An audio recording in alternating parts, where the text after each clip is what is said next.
Hello, everyone, and welcome to Hello. the webinar, Simplification and Open Government Agendas, Friends or Foes, hosted by your dear Europe team at the Open Government Partnership Support Unit. Now, two logistical points. We were announcing we have interpretation and translation at this event. We are experiencing some technical difficulties. But once these are overcome, we will share the links to join interpretation as they come in. We will be recording this event, as you can see, and you will be able to rewatch it alongside all of the other Europe Dialogues events that we have held thus far.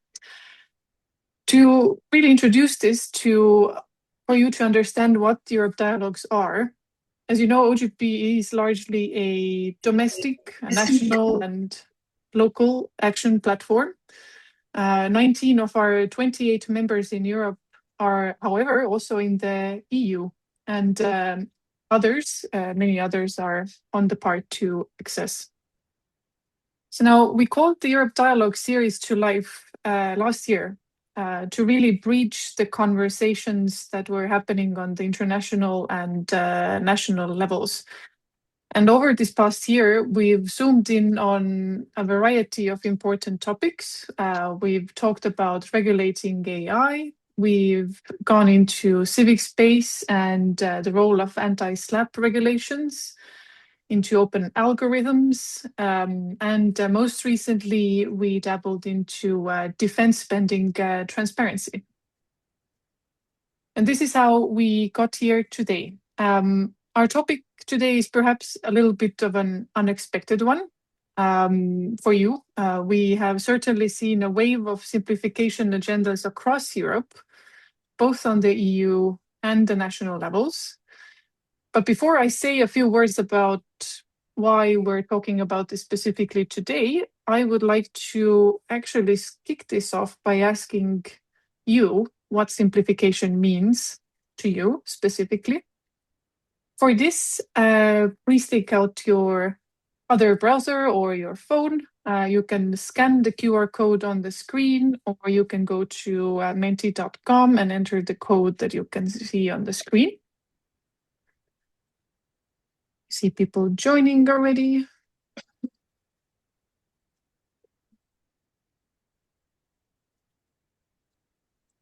Great. You see also the joining instructions on the next slide. But what we'll ask you to do here is really, when you hear simplification, what is it that you think of? One word would be great. A couple words is also good, just to get a glimpse of what it makes you think of.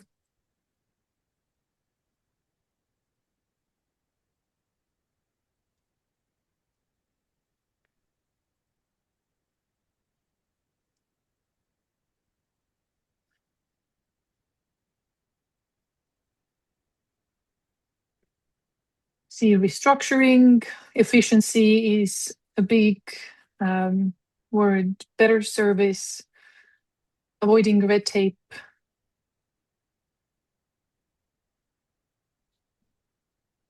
Benefit for the few, lean management,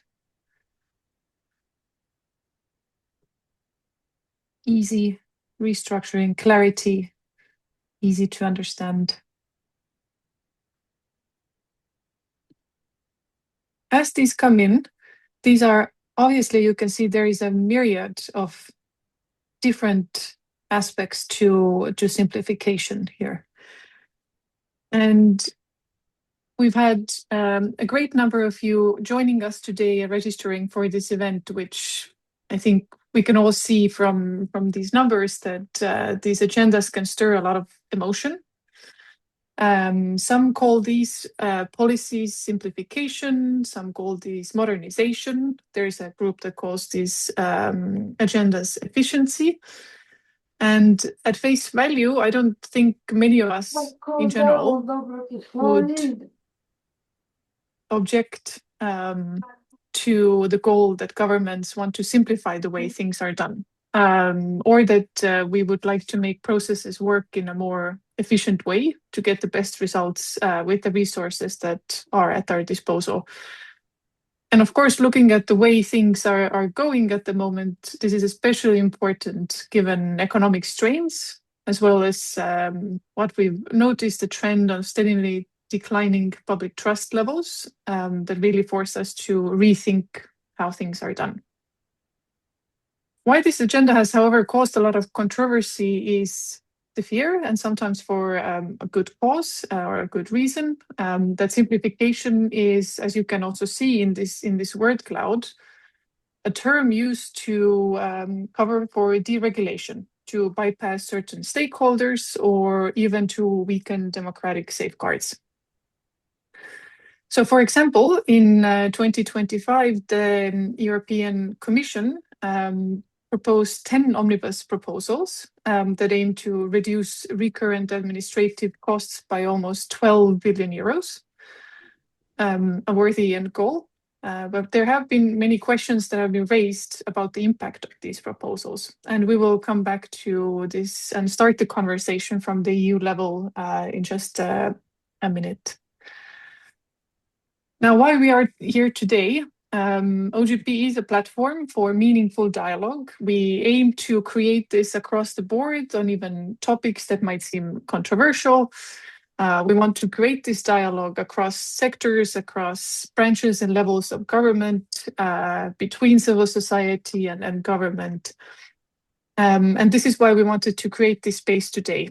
We want to dig deeper into how simplification is done across Europe, and to explore how open government principles of transparency, accountability, and participation can help, not hinder, the goal of efficiency. Unfortunately, we had news that our German colleague and speaker, Mr. Böllhoff, is unable to join us today as he had to fill in for the Secretary of State, Louise Faucher, at a very short notice. But we, however, have a great lineup of speakers today. We are in a minute also going to hear from Alberto Alamano, who is a professor of law at HEC Paris and also a founder of the non-profit organization, The Good Lobby. With me, we have, and who will speak after Alberto, we will have my dear colleague Mathilde Pouillet, who's a senior regional coordinator also at the Europe team. And then the second part of our today's webinar will focus on country experiences. With us, we have Georges Lagarto, who is director at LabX, which is the agency for the technological reform of the state in Portugal, and Thierry Lambert, who is the interministerial delegate for public transformation in France. So after all of our interventions, we will have time to discuss with you and to hear questions, comments. Please use the chat, meanwhile, to address our speakers. And when we have time for these discussion moments, do raise your hand and then come in with your thoughts. I believe Alberto is with us. Let me see if I can see the screen. Stop sharing so we see each other. I'm not sure that Alberto joined yet. So Alberto Alemano is currently giving a class at the College of Europe Natolin campus in Poland, but he's supposed to join in a couple of minutes. How about we do a little change up in this case? We start off with a presentation from Mathilde to do a little bit of a historical review, but also going forward and seeing where things stand when it comes to simplification agendas. Shall I share the screen with you? Thank you. That's super. Thank you very much, Karina. So I'm going to give you an overview of the different reforms that have underpinned this simplification agenda across Europe in the past decades. So that's going to be dense, but at least we'll give everyone the same level of information. You can go to the next slide.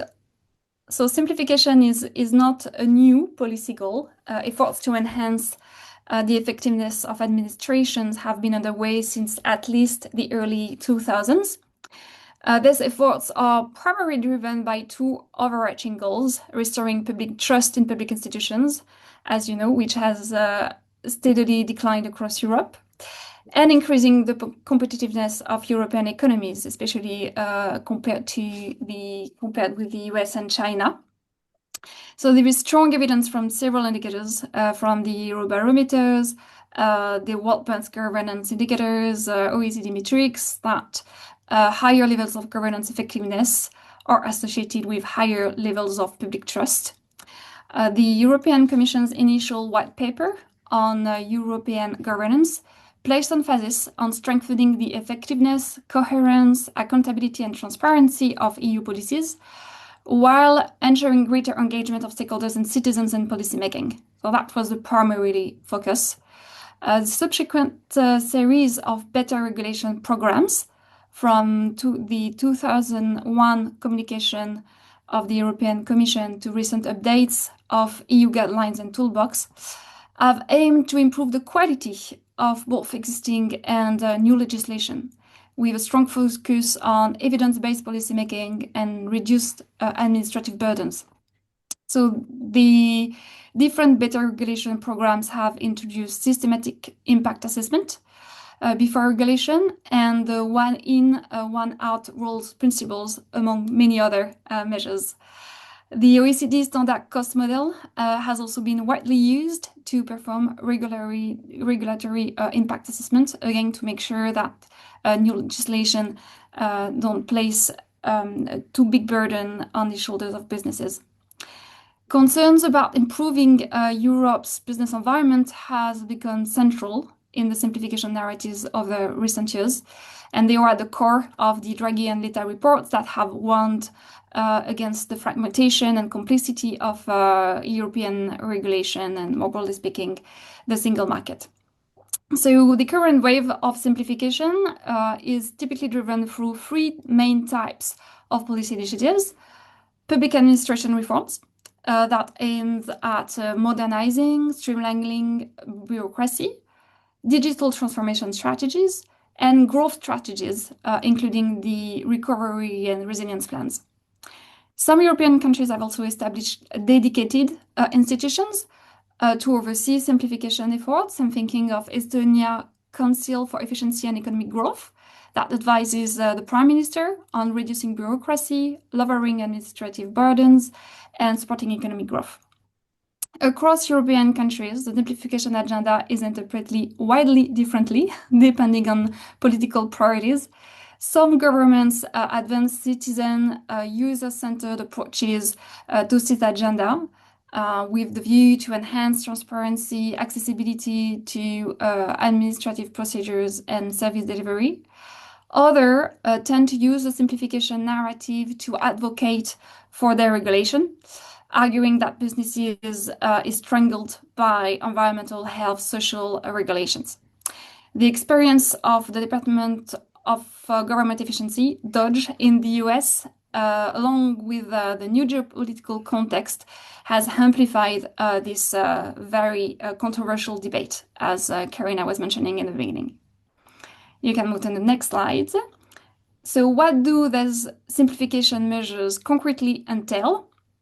Have clustered the most frequent reforms around three main overarching goals: accelerating digitalization, streamlining bureaucracy, and reforming administrative structures. So depending on how they are designed and implemented, these measures can either reinforce or potentially weaken open government principles of transparency, participation, and accountability. Over the past 2 decades, most European countries have advanced digitalization strategies to make procedures and services more accessible for citizens. Current initiatives focus on ensuring interoperability between IT systems, database, open data portals across public institutions. They also aim at centralizing public services portals and procurement platforms to make them easier for users to navigate. Germany, for example, is currently developing a Deutschland Slack that is a unified digital ecosystem that is to be used by all federal, state, and local authorities. At the same time, digital-only approaches carry the risk of excluding people facing digital barriers.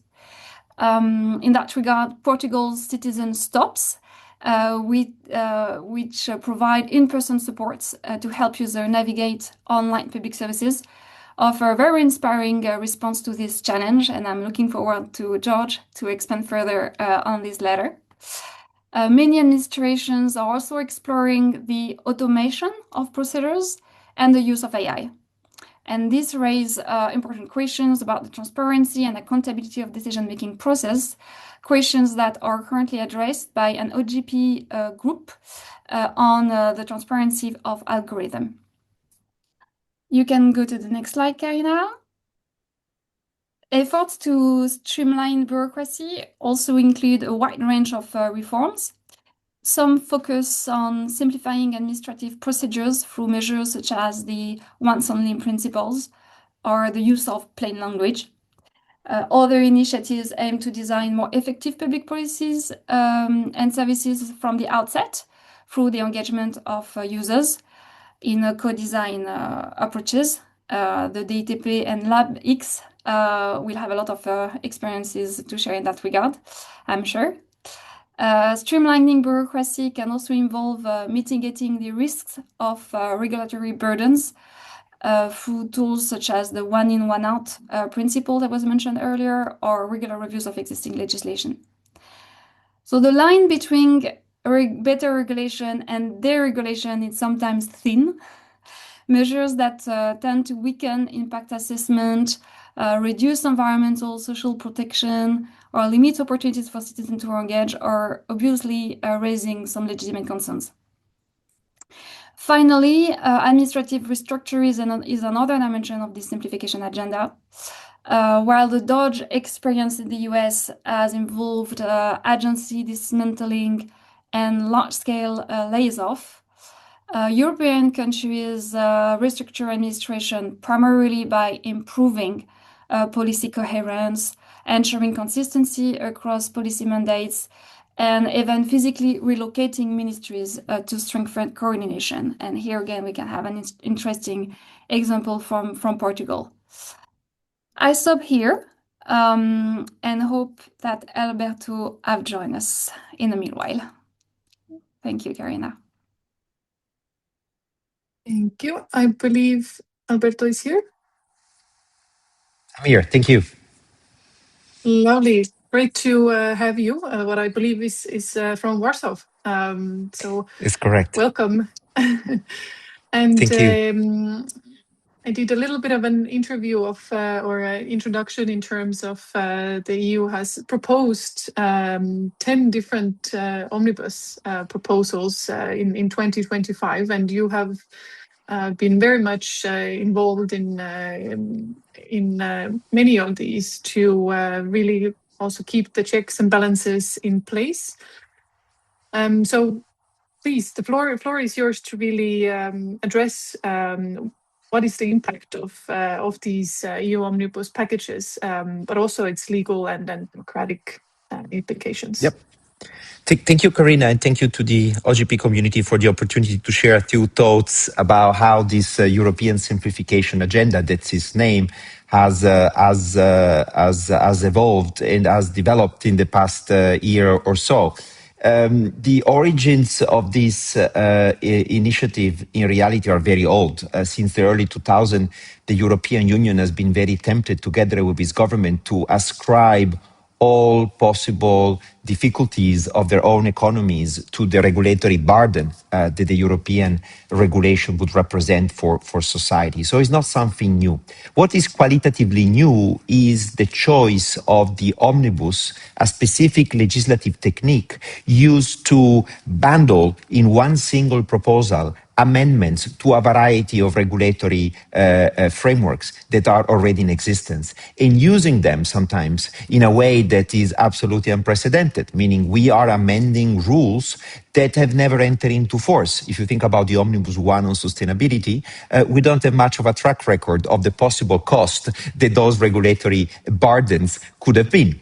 So this is very suspicious or smelly. The fact that you are presenting entire regulatory packages, what we call the omnibus packages, as the only way that allow the European competitiveness to re-emerge. And as anticipated earlier in the previous presentation, where simplification ends and deregulation kicks in, it's very difficult to draw a distinction between those two, because every single of these omnibus packages is made of a coexistence of norms that aim at simplifying the functioning of these regulatory frameworks, but more worryingly, they also alter the obligation or the scope of the application. I give you an example. Under the CSRD, so the framework that regulates those companies that are subject to reporting obligation for their emissions, we went down to approximately 80% of the original scope. So many less companies are reporting.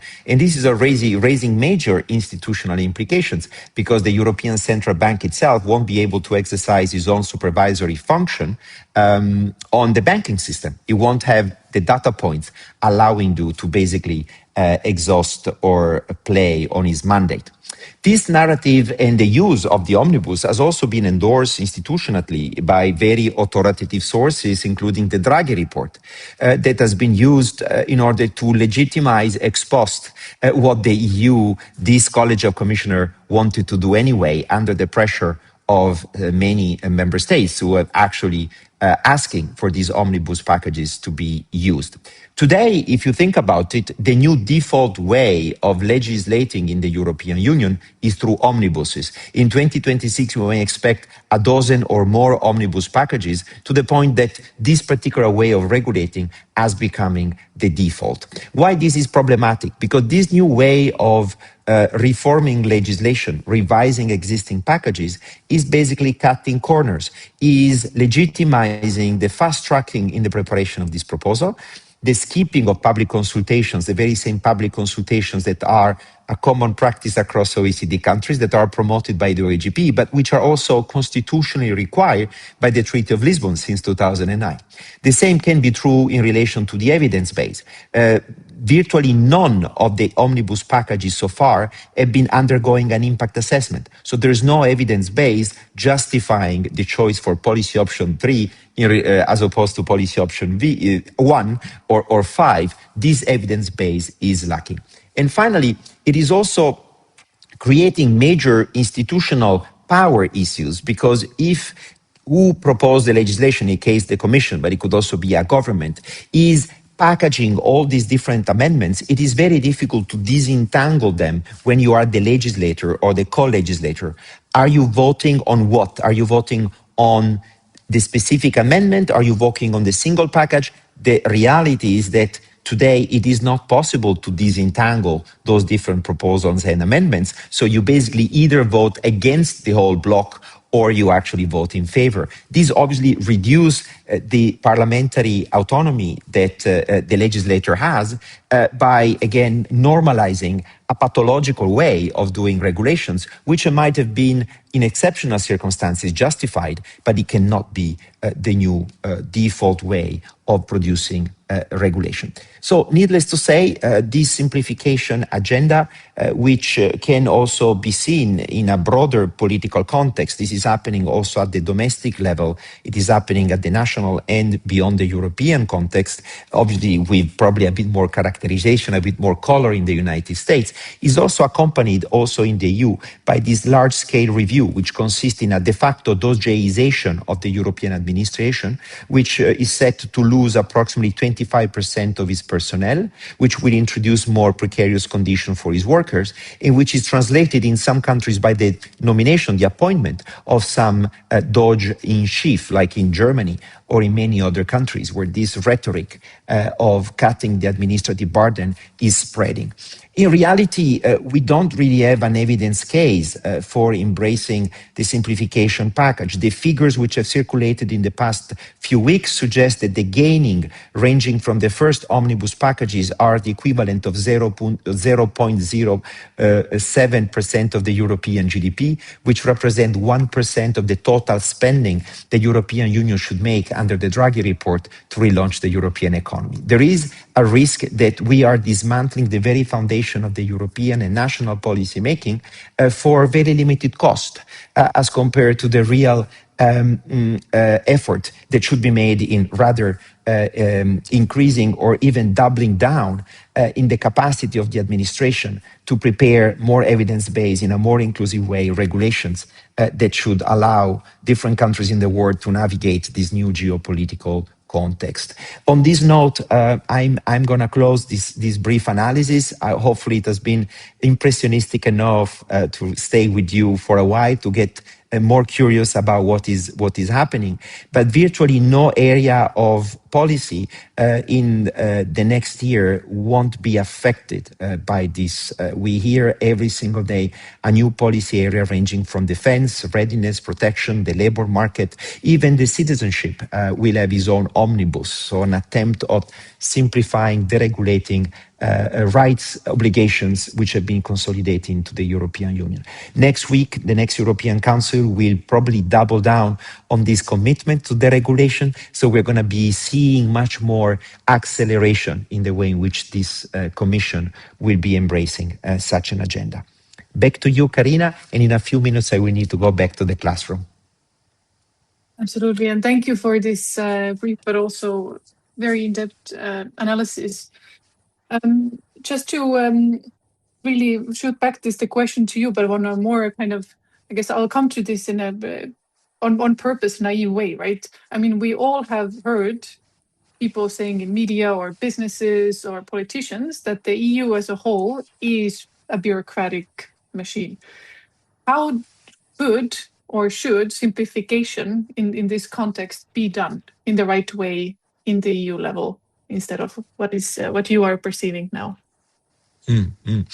I think we need to distinguish the simplification of the regulatory frameworks from the administration that is in charge of putting together those roles and ensuring their enforcement. The real problem we know has been present in the European Union is actually the lack of enforcement of European rules. It's not the rules themselves, the way in which they've been applied. And that's where we have been seeing underinvestment, and we've been seeing a major fragmentation, because the EU is not a federal institution with dedicated body of enforcement. Each European country has its own implementation, its own public administration. And the EU has always turned a blind eye to this, because for the European institution, it's very easy to say, well, this is the national problem, implementation. And this is what creates what we call golden plating. This is what is creating this kind of additional burden that is not really coming from the European regulatory frameworks, but it happens on the enforcement level. So I think we should spend much more time thinking downstream as opposed to upstream, because that's where the problem lies. Thank you. With this, I'm seeing if there's any other quick questions. Mathilde? No? Also, in the seeing from the comment that I don't know if you agree as well, that outsourcing as a whole is more likely to increase going forward. No doubt. No doubt. Well, with this note, thank you so much, Alberto, for joining us and for giving us lots of food for thought. Also starting this off in a little bit of a provocative way. This is how we want our webinars and our meetings to go, to really touch upon all sides of the conversation. Thank you very so much. Bye-bye. And now we are going next into really diving into what simplification and agendas look like in practice. We today have the pleasure of having with us, as I mentioned before, Mr. Jorge Lagarto from LabEx in Portugal. We have Monsieur Thierry Lambert from the Interministerial Delegate for Public Transformation in France with us. So we have this opportunity to really dig into a little bit deeper on what it looks like on the national level. I'll kick this off, and me and Mathilde will take turns in this conversation. Please, write your comments and thoughts and questions into the chat, so we make this really interactive already from the beginning. But to really kick this off, perhaps I'll start with you, Mr. Thierry Lambert. What are the goals of the French simplification agenda? If you could give us a little overview, and also how they relate to open government principles. Yes, good morning, good afternoon, sorry, everyone. Happy to be able to attend this very interesting meeting on a very important topic for France. Of course, in France, the law is very important. We have a lot of regulation. It's in our tradition, and it's a bit different in the way we design public action compared to the common law countries, for example. But we have the rules everywhere. And in fact, we have a bit too much rules now. The sophistication of society, the demand of people is of course always important. And when we put regulations, it makes sense, but it's just now a bit too much. And the consequence is it's freezing the ability of people to act actually. And we are lacking now liberty to do things, especially in the businesses, but as well in the civil society, or in all people who are trying to carry out to carry projects everywhere on our territories. So, in fact, when we speak about simplification, it's quite at the core of our transformation program. We say we want a public action which is closer, simpler, and more efficient, because the three, for us, are very much linked. So, having said that, so we have a lot of initiatives, and I think it's not the point here to, when we see Mathilde list, of course, we see there is a lot of different action, and we recognize some of ours in this. Just to say that, of course, we have a lot of work coming from the top. That means high-level civil servants analyzing the corpus of regulation and trying to improve it. The Conseil d'État in France, as well as the Inspection Générale, who are tasked to look at what has been written and try to make it a bit more consistent and shorter. But of course, it's not enough, because first, that's still the civil servant to decide what should be simplified. And that's why I think we can come back on that. We have designed a grassroots simplification process, which is quite interesting. And the second point, which was told as well in the Mathilde introduction, is in fact simplification, and we forget it, because when we speak to people and we ask what should be simplified, what is complex, what do they say? It's complex because the answers are too long. We don't know how to speak to. And when we find someone, he has no ability really to decide and to help me to go forward. And so we see that it's first a question of organization, process, operations. It's the way we talk. You speak about plain language, for example, which is something we are very much involved in, but the way as well we organize the services. Too much things having to go to Paris instead of giving power, empowering people in front of local people to make decisions, but as well to be honest, a pure lean management issues, to say how we organize public services to be to answer quicker and to give the good answer in a good way. We have, of course, this as well digitization. We have to leverage, but we will have some to see it's not enough. So in a way, I would say it's very. I wouldn't say that simplification could be something different than what we share in this open governance principle. This is critical. It's a paramount issue we have to tackle with, because behind is, of course, for us, and this is since 27 a big belief in what we do, is that confidence in the transparent is as well consistent with the lack to more simplicity in the way we engage with our citizens. So that's what I could say. My 2 minutes first introduction talk. Thank you so much. Jumping straight into the Portuguese example. George, please. So, good afternoon to everyone. So, thank you very much for your kind invitation to be here and share Portuguese experience on simplification. It's not new for us, but our simplification agenda has been a defining pillar of our public sector reform since almost 2 decades. The Simplex program started in 2007, and since then we have year after year we have dozens of simplification projects in place on public sector.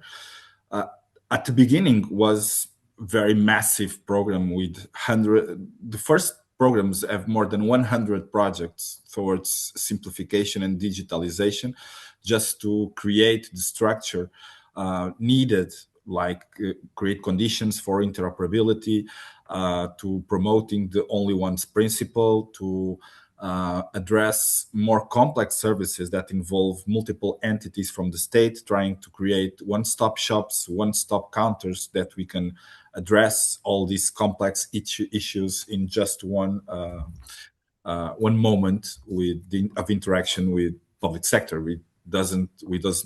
Citizens doesn't care if we are addressing tax authority or social security. They are addressing the Portuguese government, and we should respond as one. So from 2007 for the next 10 years, the first 10 years of the project, of the program, it was very top-down. It was the top civil servants and governments that decided what are the simplification measures, what are the projects that are priority and must be done by the public entities. But in 2016, we have a shift on this process. We started to build the program based on a public consultation that is driven almost every year. So at the first year, it was like citizen assemblies. We have made the meetings all around the country, just asking for people what are their difficulties interacting with the state, not only citizens, but also companies. And we have made this tour around the country, over 30 meetings, public meetings with hundreds of citizens. They tell us what are their difficulties. We have done what we call the Simplex Jams, sessions based on design thinking methodologies that we use here at LabX to understand, more focused on industrial and companies, and to having representatives from different sector of industry and other sectors, and try to understand what are their problems, what are their burdens on the state interaction, what are limiting their access to funds, the fact that they can be more competitive on the market. So we have done this for quite some years. A few years ago, we started with digital consultations based on a digital platform. We are moving forward for using citizen spots that Mathilde have already presented. We have a network of more than 1,000 citizen spots spread all around the country, and that's what we call the proximity services, because they are on the municipalities, in the parishes. So they are very close to the citizens, and even on the most remote parts of the country, not on the smaller cities, on the villages, in which we are going to have the possibilities for people do this participation process on public consultations right on face-to-face interactions where there is a civil servant that can help them to and then can also enunciate that they are available, because we have this problem communicating to people that, okay, we have these participatory spaces, but people are not aware of it. That was one of the major conclusions of a civic space scan that we have done in Portugal around about 5 years ago, because we are following how to improve civic participation, because on the first years of public consultation, the results were not as good as we wanted. So there are always very focused groups of citizens that participate. We want these to be universally, be more broad. And so we are trying to understand what are the barriers to participation that we have, what are limiting the civil society to be more involved on these questions, and all of the conclusions of these scan that we have made help us to move towards new processes and new initiatives. So yeah, we have created afterwards a TSI working with our colleagues from Netherlands and from Spain, trying to understand how emerging technologies can promote civic participation.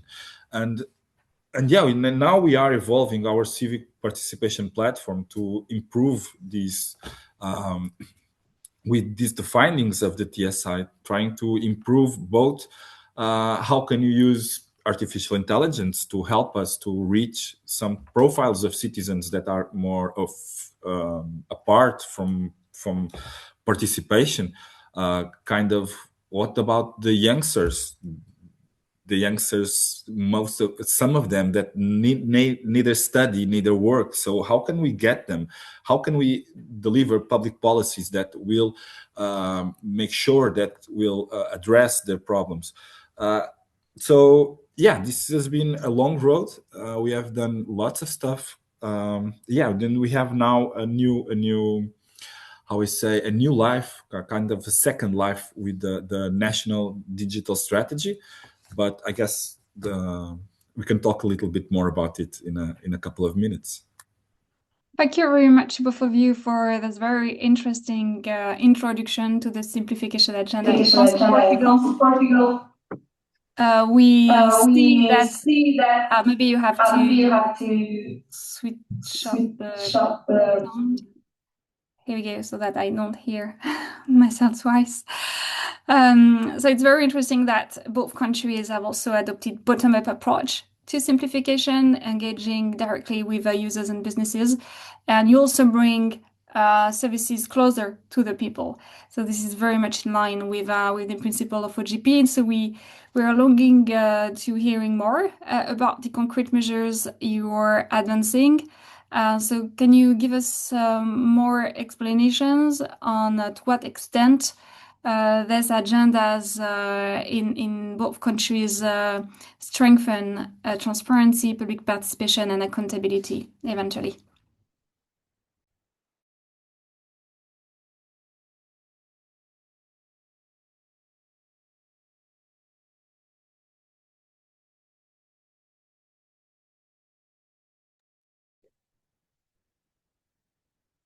I think we need to unmute. Okay. Yes, here we go.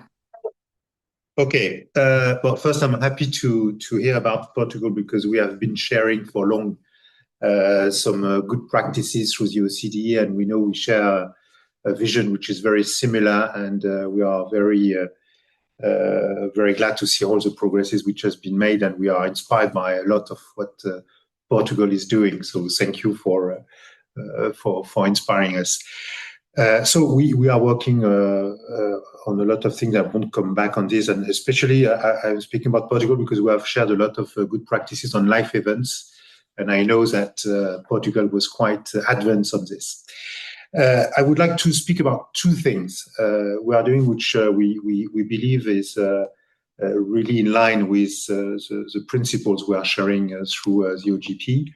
First is we have decided, as the President of the Republic has decided, to put transparency, accountability, proximity, associating people, co-construction at the heart of how we want to implement public services. So we have designed. Yeah. Okay. So we have designed a specific program to make sure that all these principles are implemented to the last mile. And when I say that, that means that the objective here through this program, Service Public Plus, is that we want to achieve this principle in each point of contact with citizens, in each public services all around the country, not of course the same way, but with the same principle. What is the core of this program is first, we want each point of contact to measure by asking, of course, their users, their citizens, what do they think about the quality of the service which is given in terms of general quality, but as well delay, the type of contact they have. So we are measuring it in a very fine way, and we publish it. That means that we have a platform of each result of the tax offices of Rion is published on the same platform, and we have the ability, in full transparency, to know the result of each public services in each city. And it's available, of course, for us, but more importantly, for every citizen. But that's not enough, because we wanted as well not only having some survey about quality, but to give the opportunity for citizens to point what is good, because we need some time to be encouraged, because we do good things, and it's important that the citizens say, well, here you've done a fine job, please continue, spread it everywhere, it's fantastic. It happens. And sometimes, of course, they are less happy because we are not at the level we would like to be, and so they have the possibility as well to tell us. And when they tell us, we are everyone committed to answer to their post, to their message in 2 weeks. So, which has been quite a challenge at the beginning, but with the help of artificial intelligence, we have been able to empower the civil servant to give an answer quicker and of good quality. So it's a success from our part. But of course, now we engage with people through this survey, through this possibility which is given to them to tell us what is good, what needs to be improved. But of course, what is important is the continuous improvement itself. And what we organize, again, in each city, in each public services, it's a group, a kind of committee where we gather, of course, the people of the public services, but as well the citizens and the elected people in a city to share where we stand. We want to be there. Where are we today? What is the most important for us here in this city, in this place, in this desk? What should be improved as a matter of priority?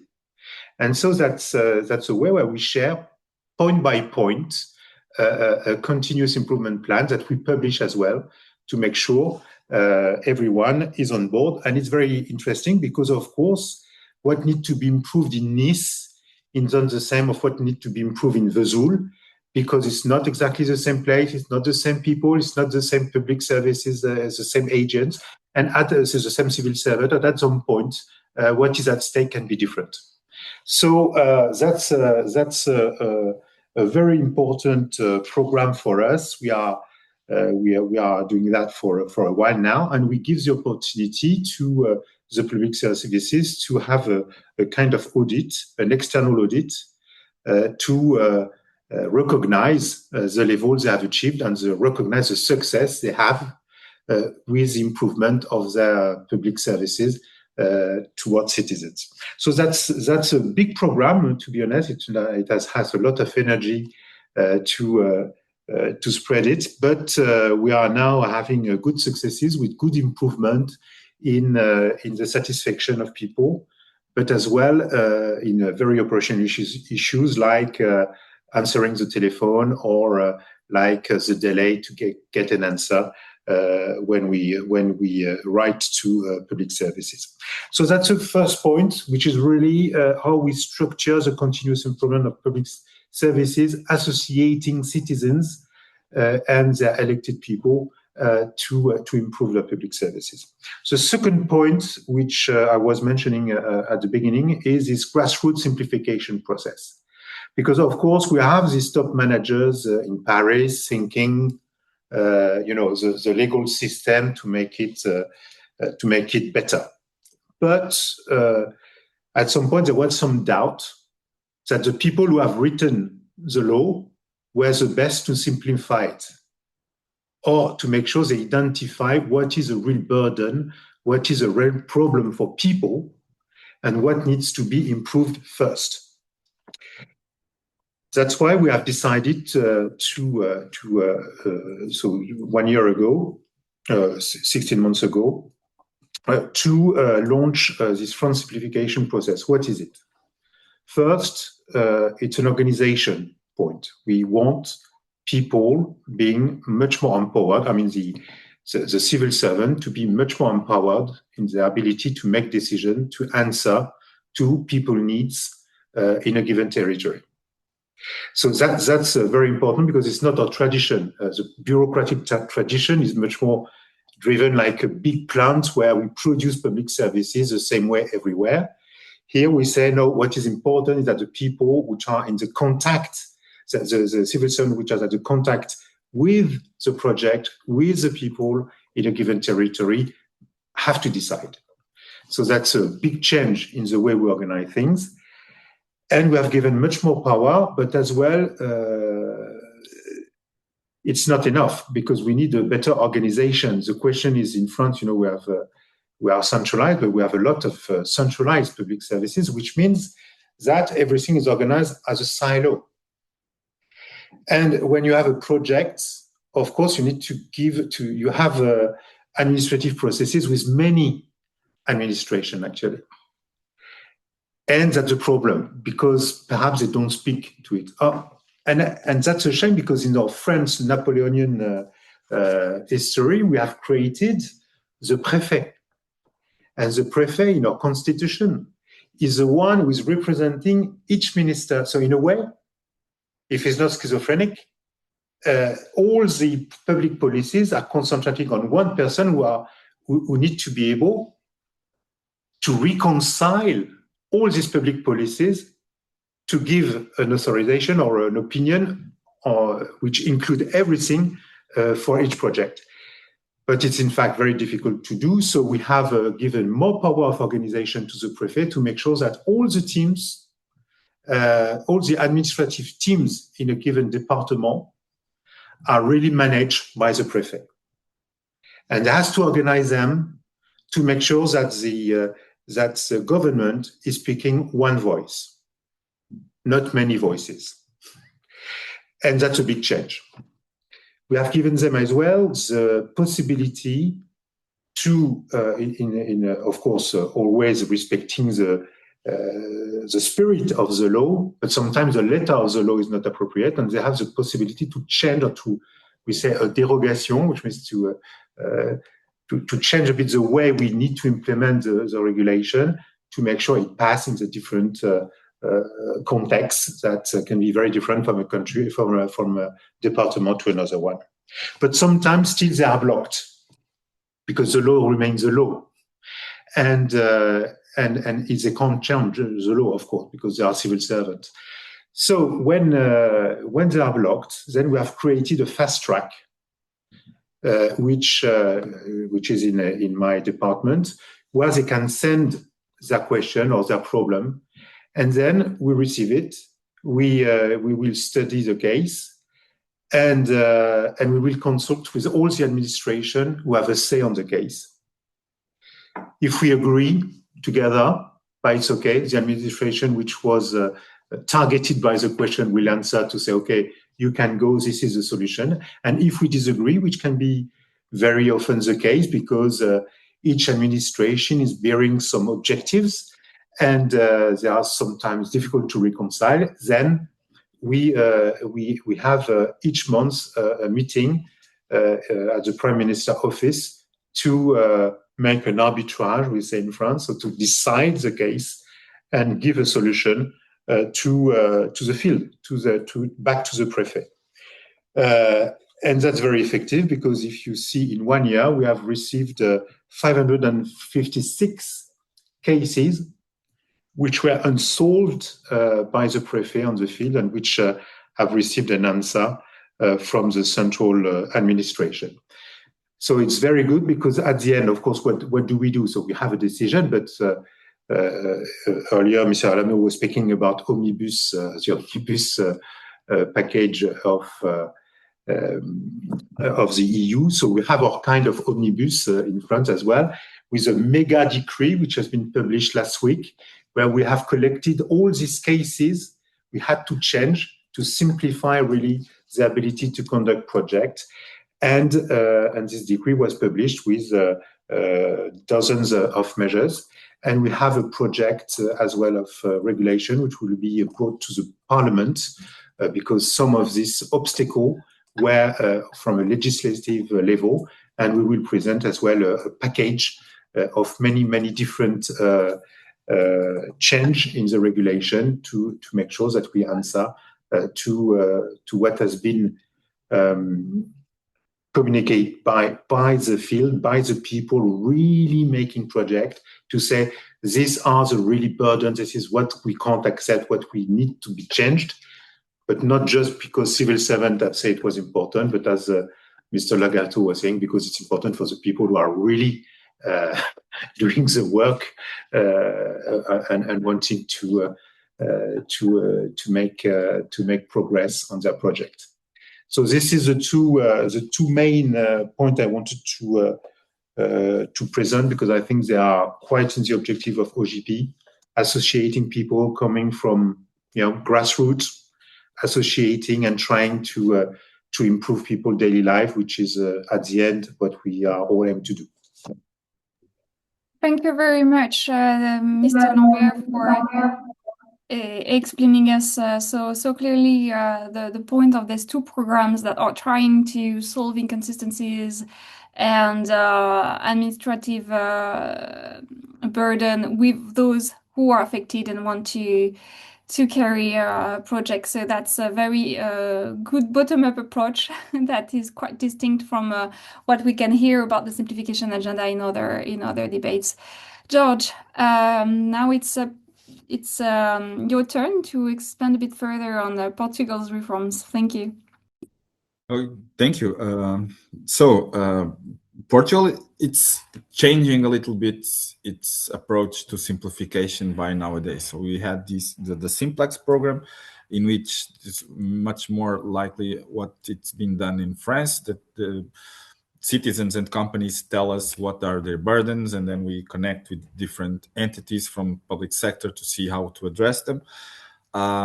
Now, based on the national digital strategy, we are very focused on participatory processes, but in a more focused way. So the national digital strategy has promote participation as one of the main things to evolve and to deliver better public policies and public services. So in the national digital strategy, there was one measure that we had to launch a very representative auscultation for our population to find barriers and opportunities to increase civic participation. So this is defined as a job to be done in our agency. And then with these insights, create initiatives to address the opportunities that were identified. How can we lay down the barriers, and how can we accelerate the opportunities that we have identified to promote civic participation? So also on the national digital strategy, there was imposed to us to create initiatives to address it. And what we are done now is to use these insights on the renewal of the OGP Portugal Action Plan. So we are on a 4-year plan. We are revising it this year. And now we are using this auscultation results to create new measures for our national plan. The reinforcement of the capacity for our civic participation platform is very important for us. By law, in one side, ordering that this is the central point of access to participatory processes in Portugal, will help us a lot to make more to publicly announce, to communicate, to make people aware that the place where they can participate about public policies and public services is on the participa.gov platform. So, and we are trying to having this wave of letting people know that this is available for them.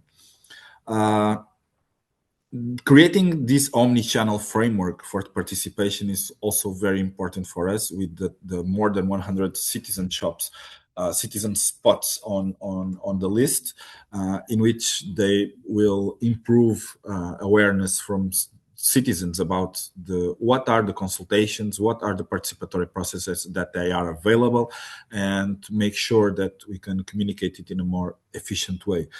Another question, another initiative that is very important nowadays is the Digital Skills Pact. So in Portugal, we have the government has defined a goal to train almost 3 million Portuguese citizens by 2030.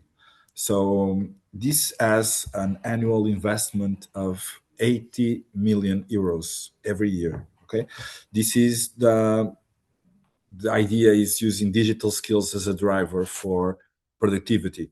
The main, as our minister said, the goal is to leave no one behind and prepare citizens and businesses for social mobility, civic participation, economic productivity, and state reforms. So this is very important for us. So because we are much more aware that people don't use as much as digital services because they don't know how to use it. They don't have the abilities to use it. And we are driving these in both ways, trying to simplify the processes and simplify the services, make them in one-stop shops, in improving interoperability, so you can have just one interaction with the state for even for complex issues. And in another way, build capacity within our citizens and our business and our companies to better use these services and to even promote participatory processes in Portugal. Moving forward to transparency and accountability, we are also developing, in partnership with OECD, a matrix of innovation for public services evaluation.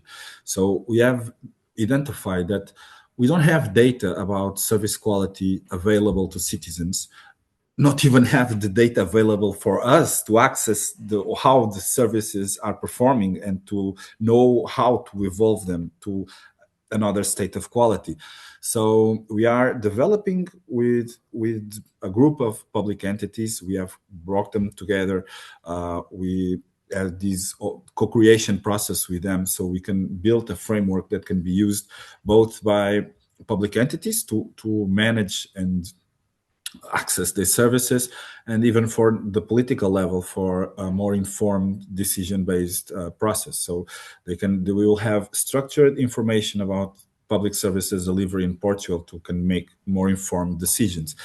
And then we'll have this information also available to citizens. So we are making, I don't know, the entities, Portuguese public entities will be very friend of mine, but we want to make some competition between them, creating rankings of services so they can be compared with one another. I will not make great friends, but I believe that this is the road. We have to be transparent with our citizens. We have to be transparent with ourselves if we can improve the quality of services. So this is the main actions that we are undergoing in Portugal.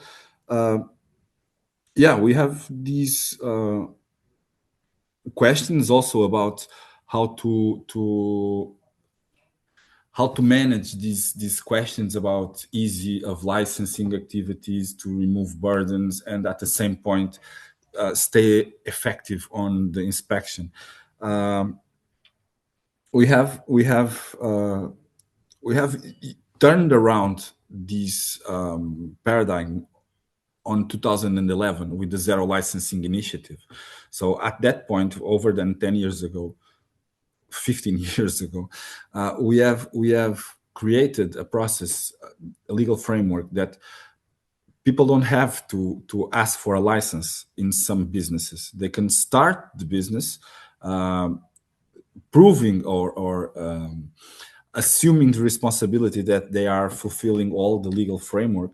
And then we have this ex post inspection on services. And we have done this over more than 10 years. First of all, in commerce and services, like food and beverage, restaurants, all kinds of small businesses of commerce. We have these for most than 15 years. Even on industrial and environmental in industrial sites, industrial licensing also for the ones that are more harmful. We have divided the industry in 3 levels. Okay, the level 1, the most pollutant, level 2, medium, and level 3 that they are home productives. As I produce at home for selling on. And we have this ex post inspection for these kind of small businesses, just to be more agile to access the activity. Yeah, we don't have much of a problem with that.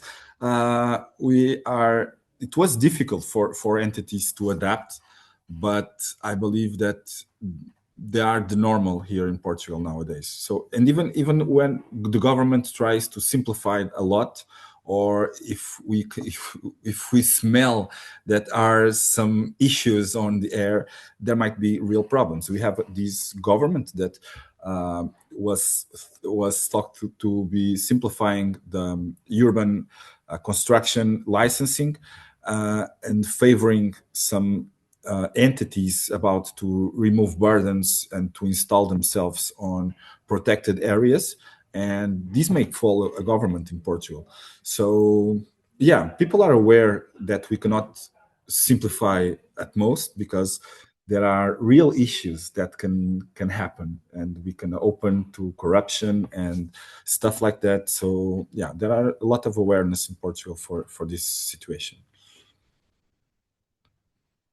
Thank you so much both for really opening on your approach to this, and I think, and the great question in the chat as well from Kim is I think really revealing to what a stark contrast we already heard within the last hour in this webinar. We started off with a very critical voice on how things have been going on the EU level. But you've also shown really I guess also your learnings from maybe doing efficiency in a different way in the past, and really learning that you need to go grassroots, you need to go a little bit deeper to really safeguard what's important.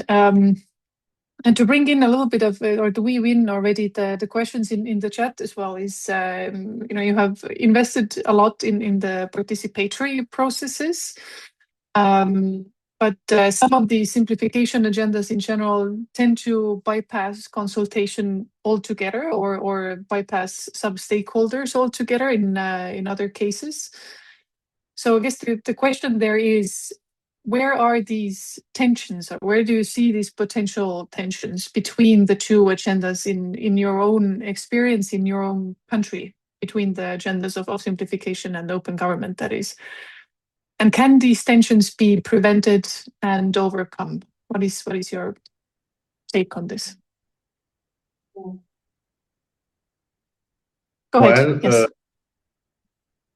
Well, I don't think we have a big tension, because in fact, simplifying the life of citizens is not opposite at what we are trying to achieve in the OGP. So I think there might be, of course, some people who are very attached to one legislation who are who don't like that we make arbitrage between legislation, because at some point it's too much opposing in project, and we need to make a decision to reconcile everything, and that can be sometimes criticized. But perhaps the big lesson we've heard we've learned this last year is first the digitalization. We have been quite straightforward on this, and it was our goal to digitize everything.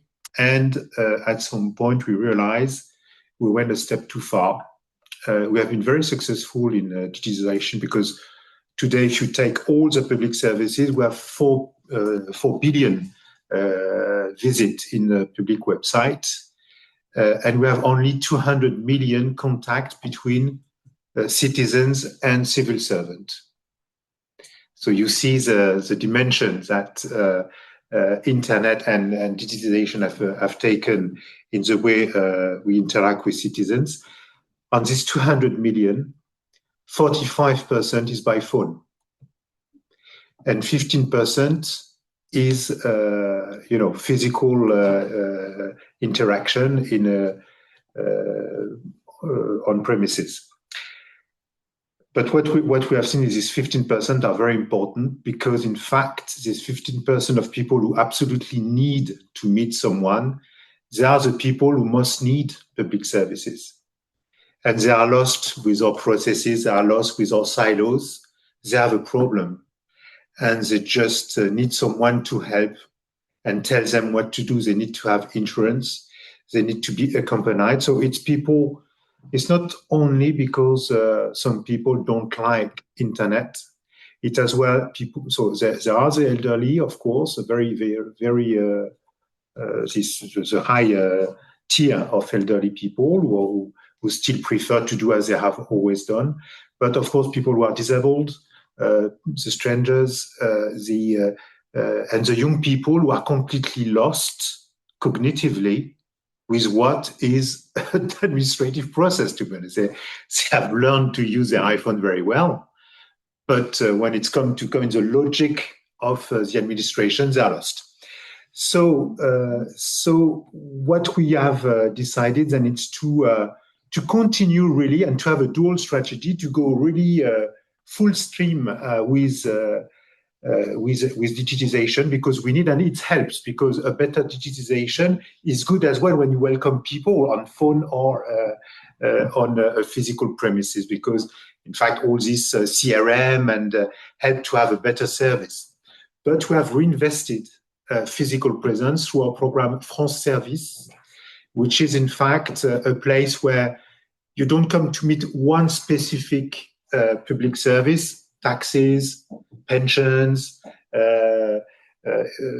medical insurance, but you come to meet public services as a whole, and you find someone who will help you to find your way, covering from your events.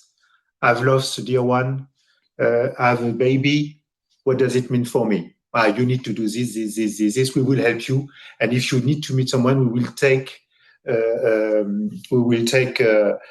contact with a specified persons that you can meet, even perhaps in our premises here, because they will come next Thursday.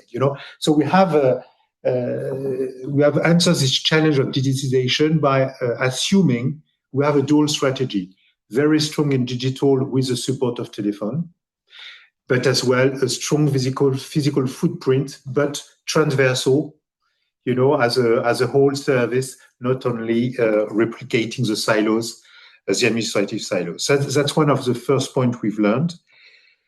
The second point is we have been a bit disappointed with our agenda of transparency on data, and we've done the job, to be honest, but we have learned that, in fact, it doesn't work that much to reinforce trust. And it's interesting because and we have done some work with some other public services who are working as well on social media, and we call Viginum. And this study has shown that simply providing factual information, factual data, but in fact, even if it's abundant and accessible, but it doesn't automatically reduce the mistrust, the distrust of people, and or prevent the spread of misinformation. So that's a big learning, because in fact with the OGP we are strongly focusing on transparency and data, but what we need, of course, is work more on the way we give narratives, of course, based on fact, but addressing more the emotional or social motivation of people rather than pure cold figures. And that's the work we need to do, because our barometer and so on, they give some confidence that we do good job. But for example, even something which is not good for the government, because when we have someone, you've been to these public services, to the hospital or to the post office or to the tax office, have you been happy? Oh yes, we have very good results when we ask people after they have met the civil servant, are you happy with the service? They say in a vast majority, yes. 80%, 90% sometimes, 75 sometimes, or in average, it's between 75 and 80. But when we ask, do you trust the government and the policies on this public service, then we are 25 points below. So we are not matching transparency, measuring result, continuous improvement with an attribution to the work of the government. So you see, we are still reflecting on this because it's questioning a lot. In fact, the continuum of political decision and last mile process, we can be successful in the last mile. It doesn't mean that people will trust more, evidently, the government. And of course, to work more about how we present facts and figures, because it's not enough to just give the figures. We have to create narratives. You have to come in the area of emotions to bring this information to people. To insights. Excellent. Thank you so much. George, what about the tensions in Portugal? Some of these you've mentioned across the years that you have noticed, but what about now? Now it's very, very easy going, I believe, because when this government enters, we have these, we are inside the area of state reform. We have two secretaries of state, one for digitalization and another one for simplification. So when they take charge, the first thing that we do is to put the Secretary of State of Simplification in the highlight of OGP. So we kind of nominate him as the political representative for open government in Portugal. I've went with them to the OGP summit in Vitoria-Gasteiz last year. So we have 3 days evangelizing him about the importance of public consultancy, about transparency, about how can this open government agenda can help to build capacity on technical skills on civil society, because we have the civil society around us on the multi-stakeholder forum in Portugal.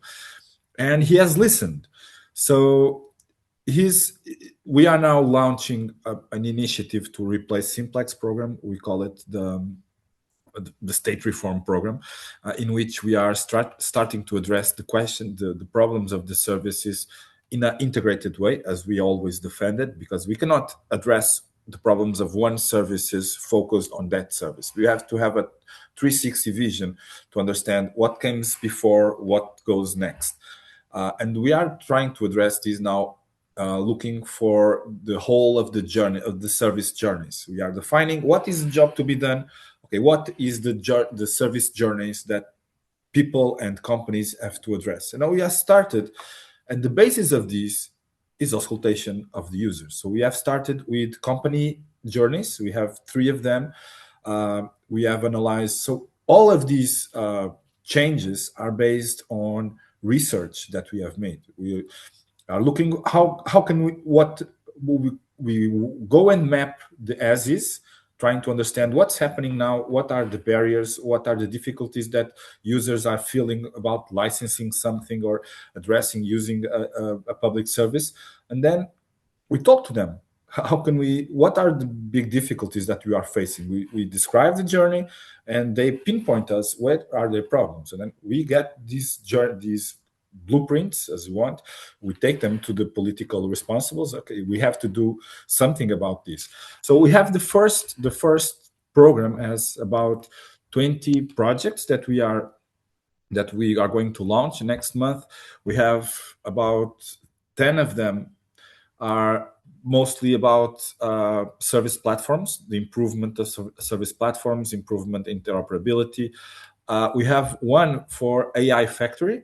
How can we use a so-called agentic state to help both companies, citizens, and even public servants to navigate the licensing and the more complex licensing like industrial, environmental, and urban construction. Okay, and we have these 5 measures for legal design. So this is the base of everything. So to having these exercises of legal design, we are going to look critically to the legislation, and we only move legislation for change after having these legal design exercises. So this is the way that we are trying to, and all of this is sponsored very highly by the minister and the state secretaries. And they have seen, as I've told you before, when we try to ease access or try to move influence to other public bodies to ease access to some kind of industry or some kind of company, there are lots of troubles on the public sphere, because people are very aware and very are very close looking for these political decisions and the benefits for companies. At last year, this prime minister was sort of impeached because he has a familiar company that's still working, even if the control of the company is given away. So yeah, our civil society is very, very inside of these problems, and will not let our political guys to have this kind of problems facing. If we have these initiatives trying cutting red tape very rapidly, everyone will say, okay, what are you doing on the backstage for having this decision? And they will be very scrutinized to understand the decision. So yeah, that's in very plays also a big part of it, the work that we are doing in art with the political sponsors. So because we give them also the responsibility to navigate this ecosystem of open government, and yeah, we are trying to make them see what are the benefits of these kind of approaches, what are the risks that they will have if they move forward very quickly on these red tape cuts, because they have very, very clear examples on a couple of years ago, and even with this government, of things that can happen when you try to cut edges on this path. So yeah, it's all about having informed civil society. They are paying attention to what our politicals decide.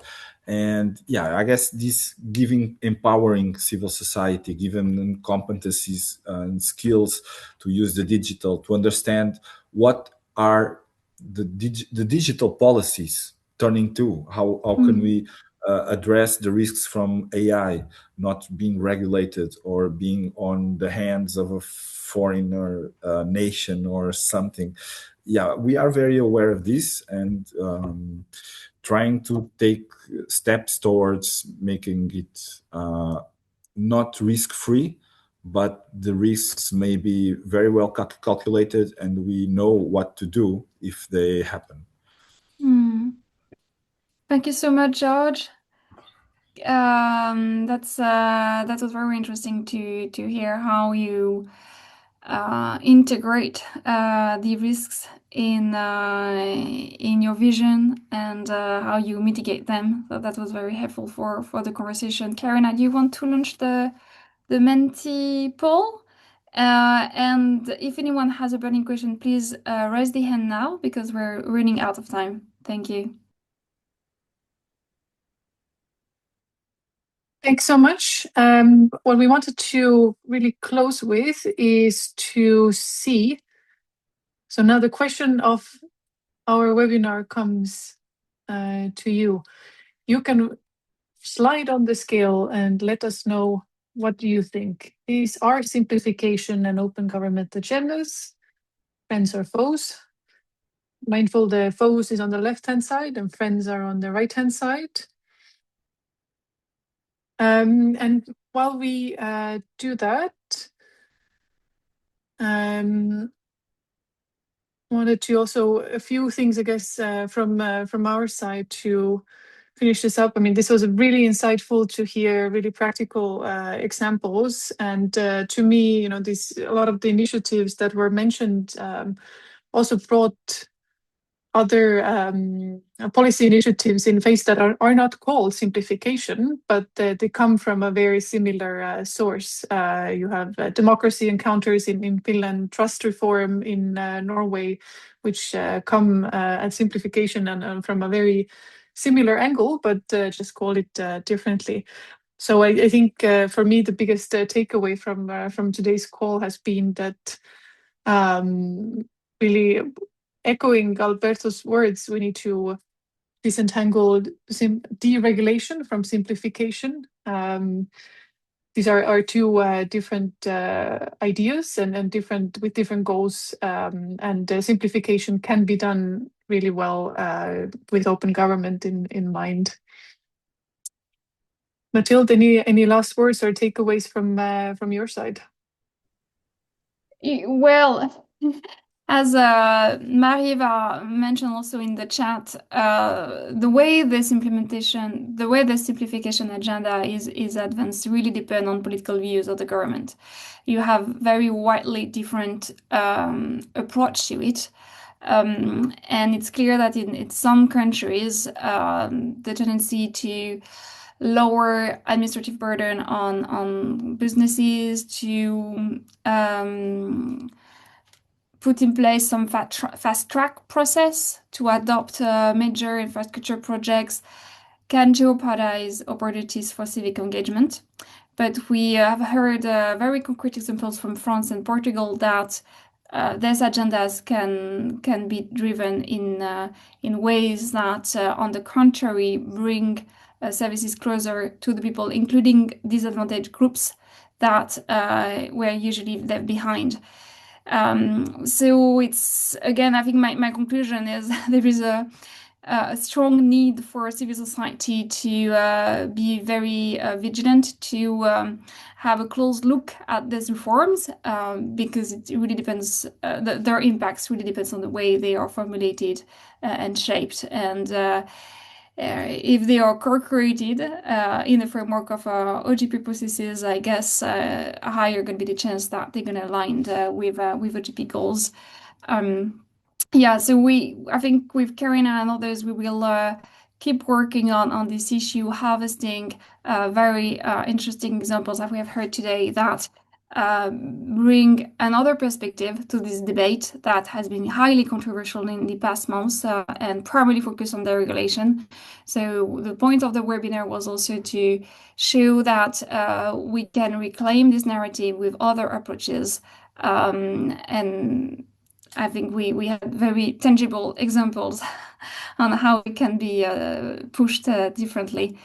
So yeah, we will circulate the link to the recording of this webinar afterwards on social media, and feel free to come back to us with specific questions, and we will follow up. Thank you from my side as well. The next Europe dialogues will take place at the end of April, and we will be discussing information integrity and combating disinformation. So looking forward to seeing you there. Thank you so much, everyone. And thank you to our speakers. Thank you so much, Mr. Lambert and Lagarto. See you soon. Bye. Thank you.